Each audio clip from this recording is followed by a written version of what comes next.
The days after Hunter's retreat were calm. Too calm. The wind carried no salt, no storm. Only silence. Stormtail flew his usual pattern, skimming the upper drafts near the southern range, where lava fields gave way to long stretches of black rock. It was his way. While others celebrated the victory or nursed their wounds, Stormtail kept watching. A true guardian flies without noise, Sunset had once told him, not for glory, but for the knowing. And today, the knowing came with Ash. Stormtail paused mid-flight. The wind had shifted, not north, not east, but against the mountains themselves, pushing upward in warm, unnatural gusts. He tasted the ash on the air, not like Hunter's salt fire, but dry, bitter, and old. He banked low. The horizon shimmered, not with heat, but with something stranger. Light, flickering in the ash, forming slow spirals in the sky like smoke being taught to move. Stormtail narrowed his eyes. Then he saw it. Then here, on a ridge of obsidian standing still against the wind, a dragon. But not just any dragon. Tall, armored in molten black, scales like hardened lava, wings folded in perfect stillness, eyes glowing like twin coals left in the heart of a dying fire. Stormtail's stomach dropped. This dragon did not move like a beast. He did not pace. He waited. Stormtail hovered just long enough to see it clearly. The ground around the dragon was cracking, not from weight, but from heat, held inside too long. And then, the dragon looked up, right at him, not surprised, not alarmed, aware.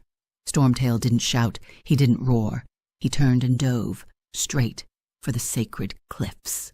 His heart thundered in his chest, not from exertion but from calculation.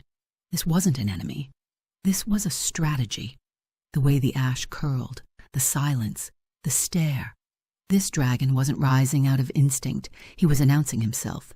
Stormtail landed at the peak as the others gathered, stirred by the wind. "What did you see?" Sunset asked. He answered with a voice barely louder than the wind. "I saw something that wasn't supposed to return. A dragon with fire that doesn't flicker. He looked at me like he already knew I would be there."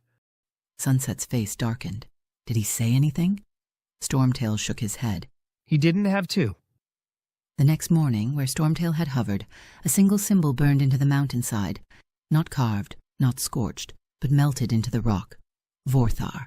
The sacred cliffs had always echoed with the sound of wings, but tonight they shook with roaring thunder. And it wasn't a storm. It was Flare. He stood before the fire pit, wings outstretched, eyes blazing. He's here. He wants us to be afraid, and we're standing here talking. The young dragon stood around him in silence. Even Stormtail, so calm before, looked uneasy. Lunara spoke first. "He didn't attack Flare. That means he's not ready. That means That means he thinks we are not worth the effort." Flare snapped. He's calling us cowards every second we wait. A sudden gust of wind silenced the conversation. Sunset landed, her golden wings folding quietly. "You're not wrong," she said softly, "but you're not ready either." Flare turned sharply. I've trained, I fought Hunter. I burned her spawn in the sky, I'm ready. Sunset stepped closer. Her shadow towered over him, not with anger, but with weight. "I said the same thing once," she murmured, "to the same dragon you're speaking of now." Flare growled. Then maybe I should finish what you started. A hush fell. Even Timber, standing quietly at the edge of the cave, lowered her head. "You don't understand him yet," Sunset said. "You think fire is about rage, but Vorthar doesn't rage anymore. He burns with focus, with intention. He's not a wildfire. He's a blade."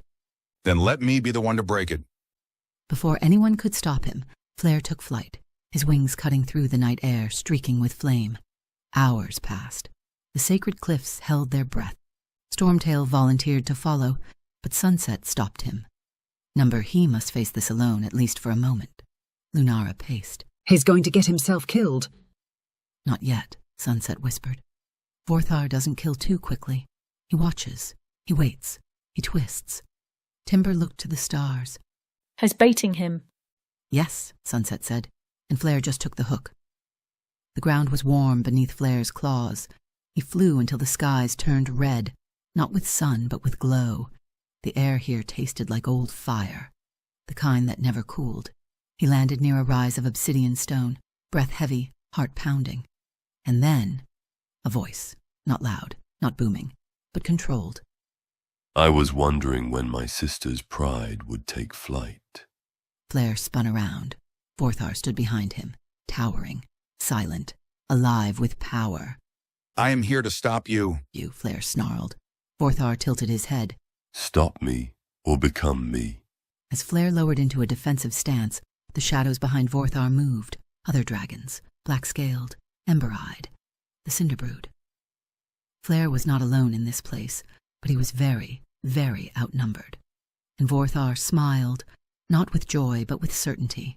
Welcome to the fire you were never taught to understand. Hes not just gathering dragons. As Timber whispered.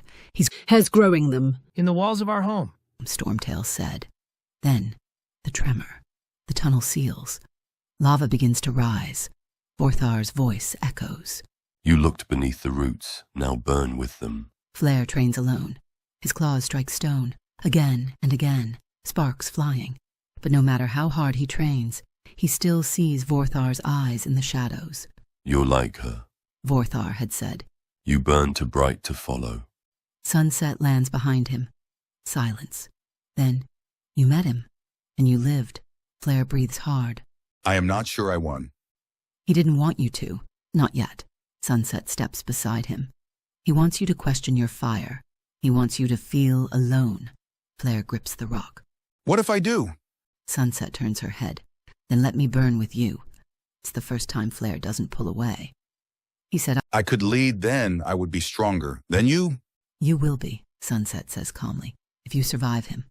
Flare looks up. I will. Suddenly the ground trembles. Dragons across the cliffs stumble, a low rumble coming not from the horizon, but from beneath their claws. Flare freezes. What was that? Lunara rushes in. We lost contact with Stormtail and Timber. They were scouting the southern ridges. Flare's eyes narrow. Then we fly. Sunset steps forward. Number I go. You stay. No.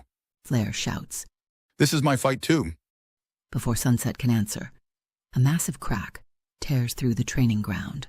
The floor splits. Ash spews upward, and from below, a roar that isn't quite dragon. Flare leaps toward the chasm as a massive shape begins to rise. An armored Cinderbrood dragon, not mindless, smiling, and behind him rising like an army from the deep, dozens more. Flare growls. He is not under the mountain anymore. He is in it. But Flare doesn't wait. With a roar, he takes to the air, a streak of red flame against the gray sky. Lunara says, Flare, wait! But it's too late.